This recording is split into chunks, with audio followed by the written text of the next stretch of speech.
Magandang araw. Ako po ay si Iris. Ako si Ivia. Ngayong araw, tatalakayin namin ang pagpaparami ng halaman sa paraang asexual. Ano nga ba ang asexual na pagpaparami ng halaman?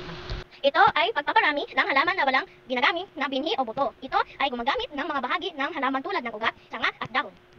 Pag-uugat o markoting. Ito ay isang uri ng pagpaparami ng halaman kung saan ang isang bahagi ng sanga ng puno ay pinapalago ang mga ugat habang ito ay nakakabit pa din sa punong magulang. Ito rin ay isang epektibong pamamaraan sa isang halaman na mahirap pamarmihin sa pamamagitan ng buto o pagpuputol. Ito ang kagamitan namin sa markoting.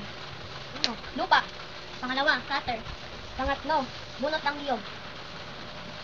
Pang-apat, tali. At plastic. Una, tanggalin ang balat ng sanga.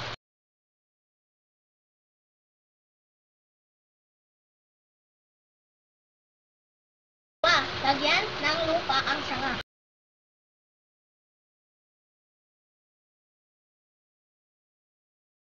Pangatlo, balutin ng plastic.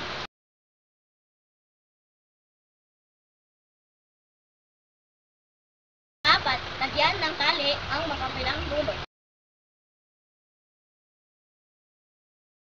Diligan ito at panatilihin mamasa-masa.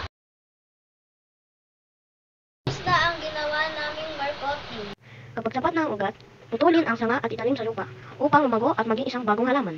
Bukod sa markoting, mayroon din ibang paraan asexual na paghahalaman tulad ng pagsanga o cutting, enarching, grafting.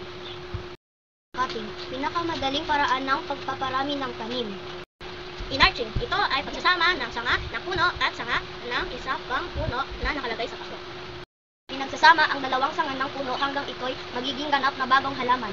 Iba't ibang uri ng grafting. Number 1, leaf grafting. Number 2, inline grafting. Number 3, 4 flap banana grafting. Pang-apat, leaf splice stump grafting. Pang-5, crown grafting. Linis na kami ng kalat.